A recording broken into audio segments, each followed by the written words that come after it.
Et ça, c'est une strophe. Ça, c'est une strophe d'Eugène Onegin. C'est la musique. C'est la d'une musique, strophe. c'est la musique, c'est le rythme pur. Ça, c'est une invention de Pouchkine, mais qui résume en 14 vers, donc 14 vers, c'est aussi un sonnet, toutes les possibilités de rimes qui peuvent exister. Comme si dans chaque strophe, il y avait un monde complet. Vous traduisez, dites-vous, pour les oreilles plutôt que pour les yeux. Il faut que le lecteur soit en état de suivre par les oreilles des yeux, c'est-à-dire... Par le son. Par le son. Pouchkine a dit dans un de ses brouillons d'Onegin, enfin dans ma traduction, le frisson vient au poète par le son. Le frisson. Le frisson, voilà. Et évidemment, il faut que ça sonne. Si ça sonne, ça frissonne. C'est pas que le sens des mots. La traduction d'Onegin, c'est de fait quelque chose qui m'a... J'aurais fait que ça dans ma vie, j'aurais fait quelque chose. Votre mère a appris par cœur Eugène Onegin pendant le blocus de Leningrad, parce que sa tante était en train de mourir de faim devant elle.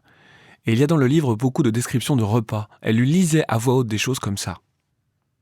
Il entre, un jet mousseux d'Aï, de la comète qui jaillit. Il s'offre du roast-beef qui saigne, des truffes, luxe de nos jours. Et du foie gras fait à Strasbourg, tout ce par quoi la France règne, et couronnant le roquefort, un ananas de sucre et d'or. La soif appelle encore des coupes pour le jus Gras du faux filet. De tels passages nourrissaient votre grande-tante. Ma mère raconte peu de choses. Et j'essaie de ne pas lui demander. Mais elle a raconté qu'une des choses qui était impossible pendant le blocus de Leningrad, où, faut-il le rappeler, presque 1 million de personnes sont mortes de faim, elle s'était, elle, enfant, interdit de dire qu'elle avait faim. Et elle ne l'a jamais dit. Et elle se récitait ces strophes sur le repas, exactement cette strophe-là, parce qu'il y avait de la nourriture dedans et que ça nourrissait. En été 42, elles ont été évacuées, c'est-à-dire que ma grand-mère, médecin pédiatre, a été désignée pour accompagner des échelons d'enfants orphelins hors de la ville, assiégés sous les bombes. Elle a pris avec elle ma mère et sa sœur, ma grande-tante, sous les attaques des Stukas, sous les bombes, et puis après, pendant les milliers de kilomètres de voyage, les enfants criaient, hurlaient, ou s'ennuyaient, et les adultes aussi. Et ma mère, enfant, passait de groupe en groupe et leur disait Eugène Onegin. Ce passage sur les repas me permet aussi de parler de votre usage encyclopédique des notes de bas de page. En complément de ces vers, tout en bas de la page, vous m'apprenez, en petits caractères, dans quel véritable restaurant cette scène se situe, son adresse, avec quelle véritable personne Eugène est en train de dîner, vous brossez son bref portrait, date de naissance, date de mort. Puis j'apprends que 1811 a été l'année de passage dans le ciel d'une comète et une année faste pour le champagne en Russie, que Aï est une marque de champagne. Jusqu'où faut-il aller dans la frénésie du savoir? Où faut-il s'arrêter? Là, en l'occurrence, c'est pas grand-chose, parce que il existe des dizaines et des dizaines de volumes de commentaires russes sur Eugène Onegin, et n'importe qui sait ça. Alors non, moi par exemple, je ne savais rien de tout ça. Oui, non, mais je veux dire, je fais le minimum. Voilà, c'est tout. Je suis pas un spécialiste de l'œuvre de Pouchkine, j'ai pas une connaissance encyclopédique de l'œuvre de Pouchkine. Non, sérieusement. Là, ce que je fais en ce moment, je peux le dire, c'est les éditions Plomb m'ont commandé un dictionnaire amoureux de Pouchkine. J'aimerais que vous nous lisiez et que vous commentiez la fabrique du passage suivant, qui est assez clé dans l'intrigue. Dans les épisodes précédents, Lenski, le poète sentimentaliste qui a 18 ans, est amoureux d'Olga, qui est une jeune fille assez frivole. Le jour de la fête de Tatiana, de la sœur d'Olga, Onegin, saisi par une espèce de démon stupide, danse toujours avec Olga. Et Lenski, qui a 18 ans, est ulcéré et va provoquer Onegin en duel. Puis il reprend l'air monotone devant Olga, le regard noir, mais son courage l'abandonne pour lui parler d'hier au soir. Il pense, il faut que je la sauve, qu'un lâche prédateur d'alcôve, qu'un vil et fourbe séducteur ne tente ainsi son jeune cœur. Qu'un vers sordide, infâme, n'ose ronger cet innocent lilas, et que la rose en son éclat ne fane, encore à peine éclose. Bref, traduisons en mots humains, je tuerai mon ami demain.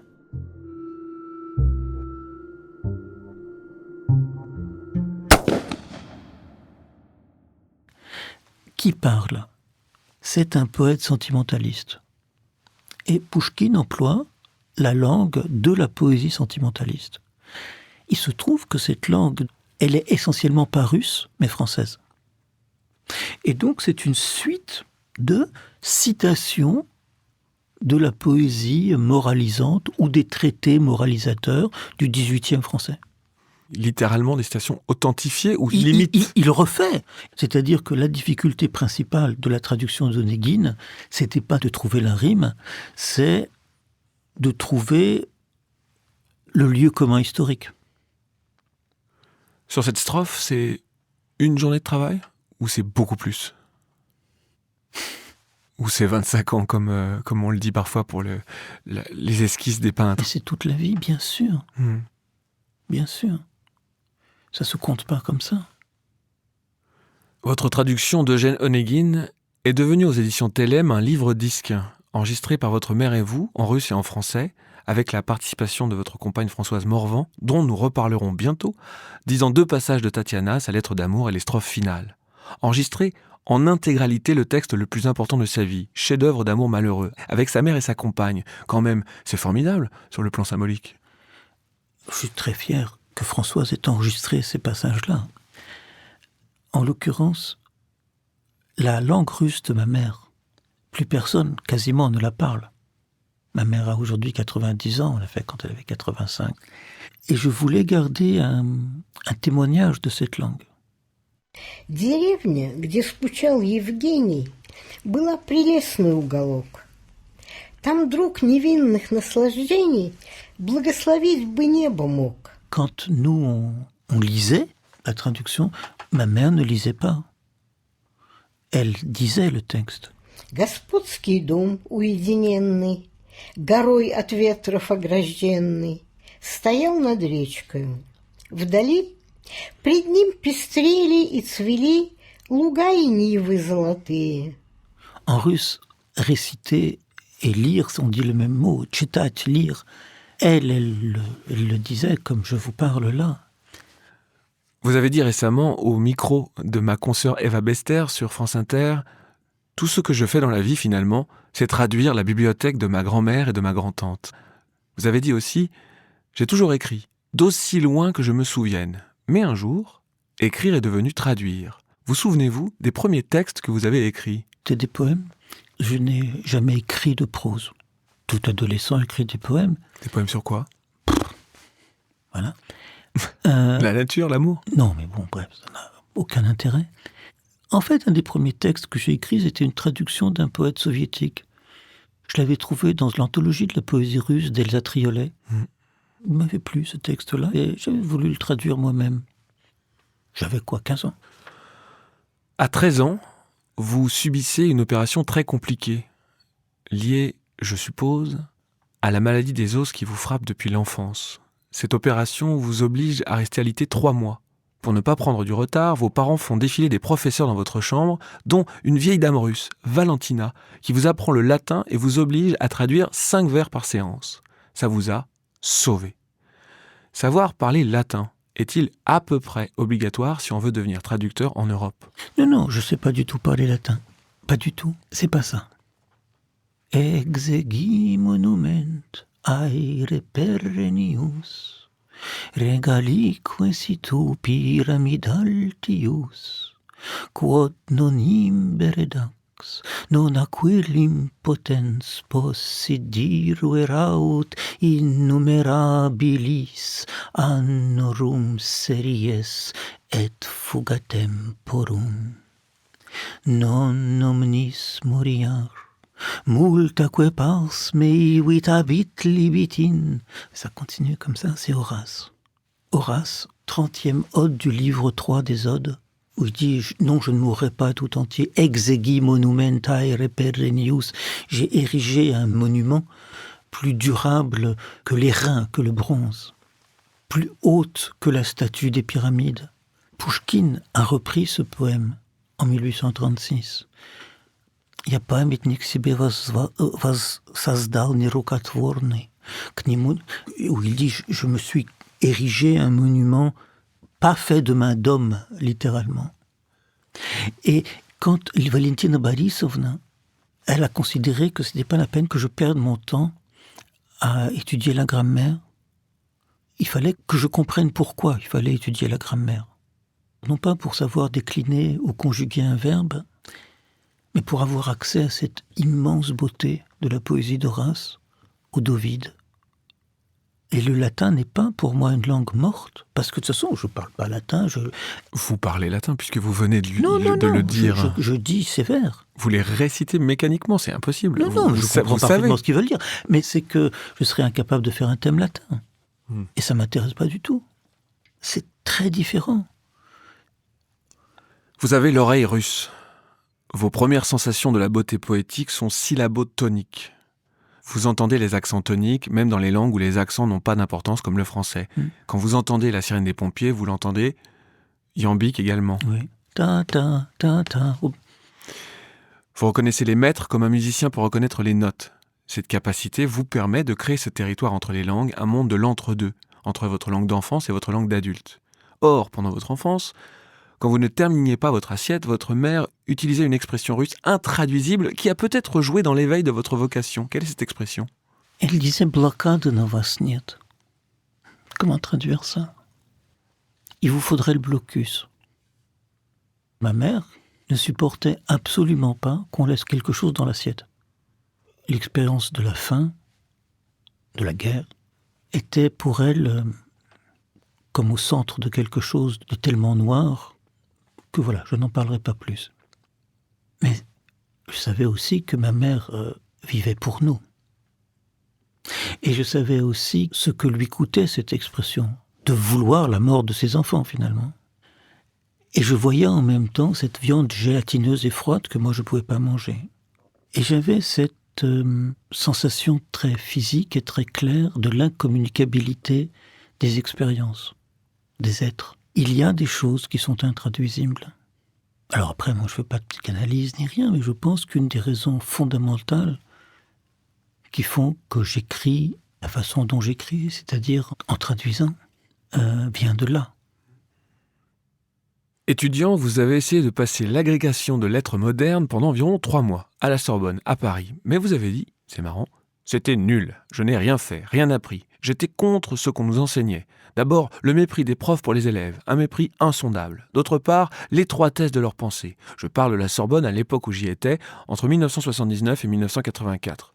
Ce que je n'ai pas bien compris, c'est vous passez 5 ans sur place, et pas seulement 3 mois, malgré cette ambiance délétère ? Parce qu'avant de passer la grecque, il fallait avoir le droit de passer la grecque. Il fallait passer la licence, faire sa maîtrise, etc. Voilà. En gros, j'ai eu 2 profs intéressants pendant toute ma soi-disant scolarité à la Sorbonne. Un qui s'appelait Monsieur Durand, qui était prof de grec, avec lequel on faisait la première civilisation grecque, Homère en quelque sorte. C'était vraiment passionnant. Et Florence Dupont, avec lequel on faisait du latin. Vous l'avez dit, tout ce que j'ai appris, je l'ai appris en rencontrant des gens, en lisant ou par moi-même, en travaillant notamment toute la journée dans les cafés du quartier latin à Paris.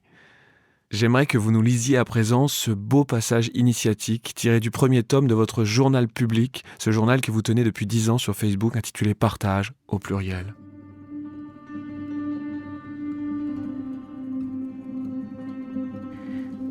J'avais 16 ans et j'étais malade d'une maladie caractéristique de mon âge, l'indifférence. Rien ne m'intéressait, j'étais nulle part. Et puis ma mère s'est beaucoup occupée de faire obtenir un visa, puis, pas toute seule, un poste à l'université à Effi-Metkind. C'était l'un des traducteurs les plus doués de sa génération et surtout l'un des théoriciens de la traduction, de la littérature en général, les plus brillants. Né en 1918, il avait été l'élève des grands formalistes russes de Tynyanov, de Germunsky, de Goukovski. Il avait fréquenté Shklovsky, Oxman, Bakhtin. Toute cette génération qui avait totalement modifié le champ de la critique littéraire. On ne s'occupait plus des sentiments, on s'occupait de la construction, de la structure. Il était un de ceux qui avaient aidé à sortir le manuscrit de l'archipel du Goulag, et le KGB lui avait donné un choix très simple, soit l'Est, et j'ai besoin de vous faire un dessin, soit l'Ouest. Il avait choisi l'Ouest et se retrouvait en France. En France, il avait repris un projet des éditions de l'Âge d'Homme, une édition des poèmes de Pouchkine. Il rassemblait autour de lui un groupe de traducteurs, des spécialistes évidemment, et moi, à 16 ans, il m'avait demandé « Tu ne voudrais pas traduire Pouchkine ?» Je m'y suis mis. Je ne savais rien, je ne comprenais rien, je ne voyais rien. Soudain pourtant, le monde se mettait à bouger, quelque chose de vivant venait de m'apparaître. J'apprenais. Et je suis un très mauvais élève, je veux dire que ce que j'apprends, je l'apprends à la seconde. Et ce que je n'apprends pas en une seconde, c'est pas la peine d'essayer, je l'apprendrai jamais. Vous n'imaginez pas ce que c'est à 16 ans, 17 ans, d'un seul coup, ça. C'est lui qui m'a appris à lire, je veux dire, à voir un texte. C'est lui qui m'a appris les lois de la métrique, russe et française. Il m'a donné à traduire des petits poèmes de Pouchkine que j'ai refait 20 fois avec le même enthousiasme. Et je découvrais que oui, si on me demandait beaucoup, sans concession, j'étais heureux de travailler beaucoup.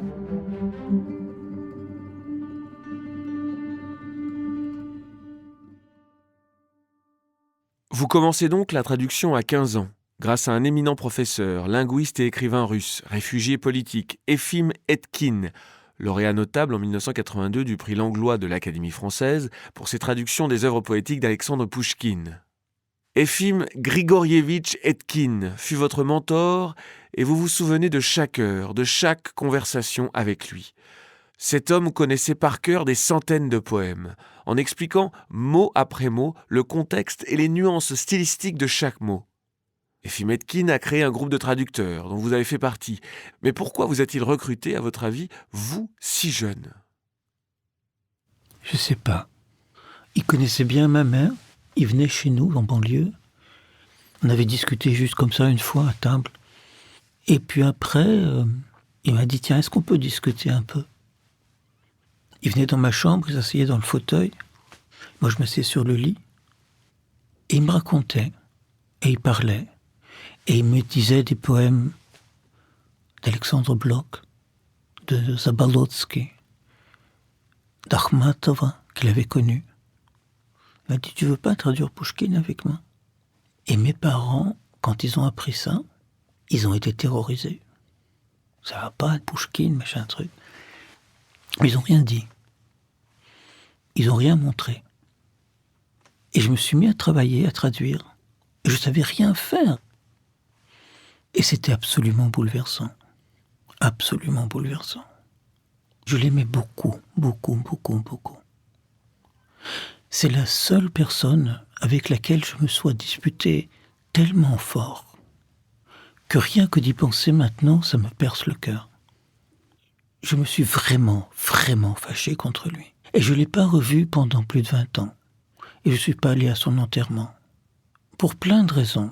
Mais la raison essentielle était... En fait, je m'en suis rendu compte là, avant-hier en parlant à des étudiants. C'est qu'il ne me demandait pas assez. Il était trop facilement content. Il se contentait finalement de pas grand-chose. Il aurait dû faire beaucoup plus, d'une façon beaucoup plus radicale. Il y avait beaucoup de traductions qu'il acceptait, qui étaient faibles. Et puis, il voulait que je lui succède, que je devienne moi aussi un maître. Mais moi, je voulais pas ça. C'est un des épisodes les plus douloureux, je pense, de ma vie. La méthode d'Efim Etkin repose sur un respect scrupuleux de la forme, à l'opposé de la pratique française, qui consiste, dites-vous, à ignorer la forme pour transposer le sens, en allant parfois jusqu'à traduire en prose des poèmes à la stricte métrique. Par ailleurs, rappelons-le, un texte littéraire met en jeu des éléments liés à la civilisation, de la connotation. La littérature n'est pas une simple information. L'enjeu est de rendre sensible votre lecture appliquée en prenant en compte la construction, la sensualité, la matérialité de la langue.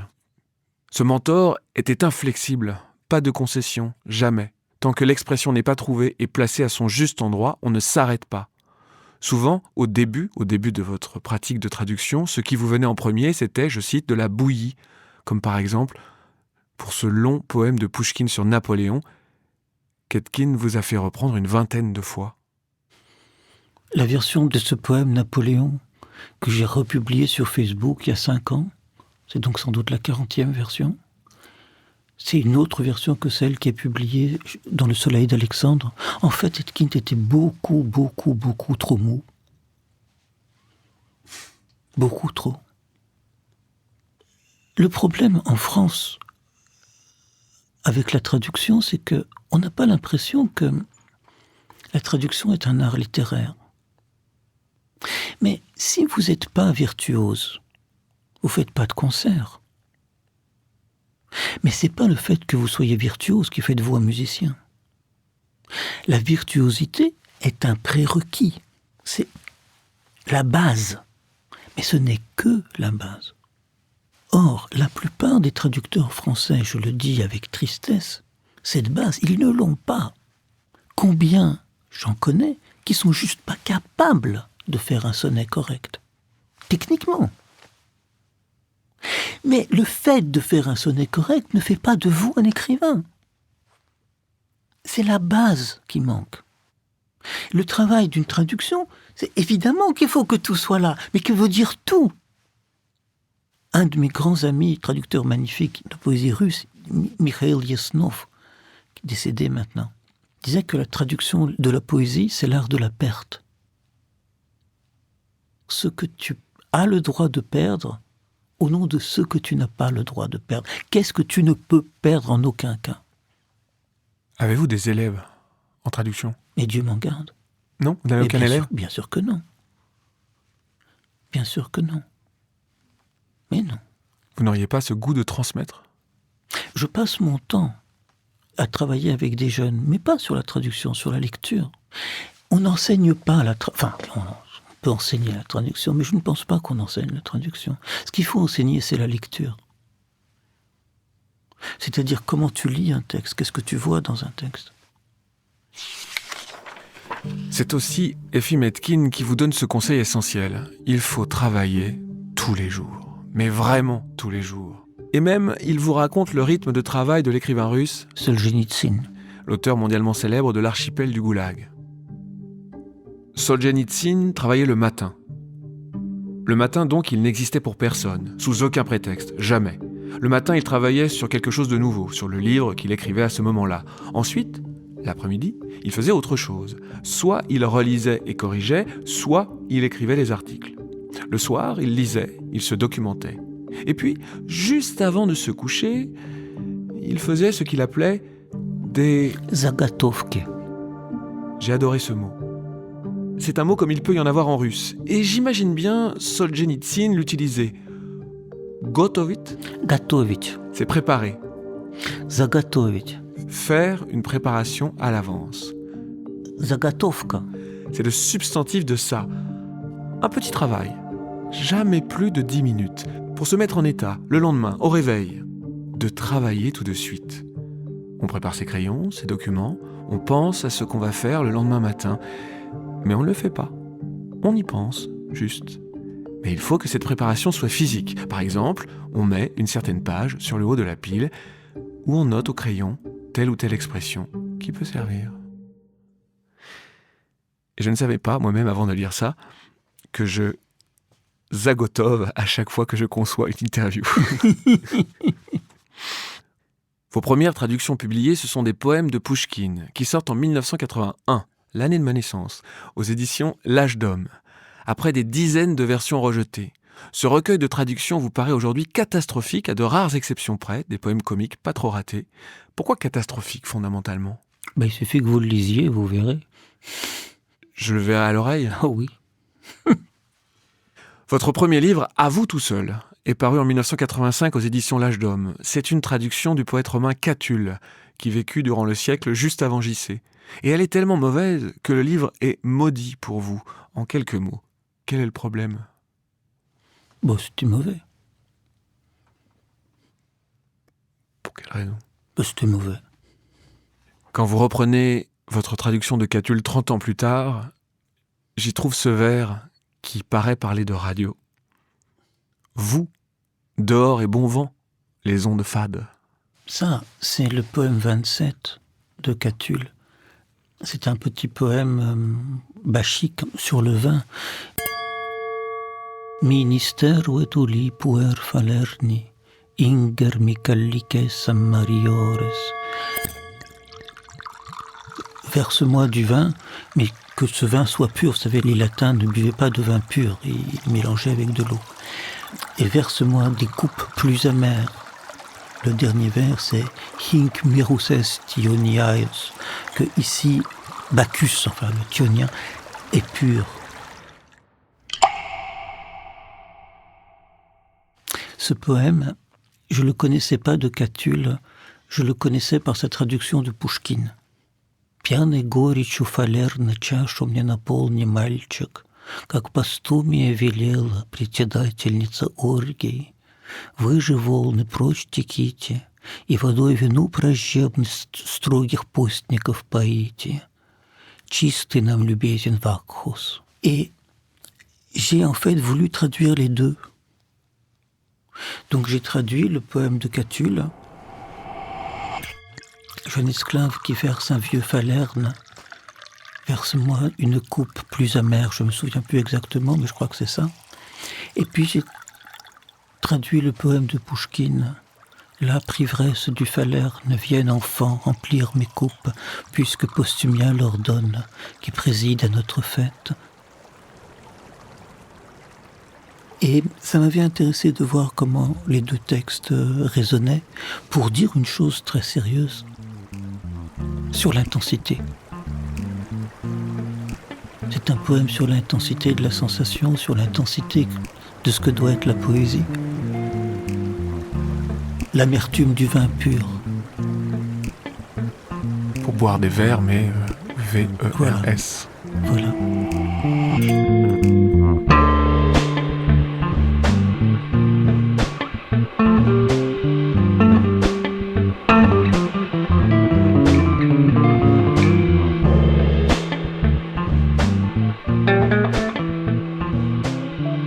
À suivre.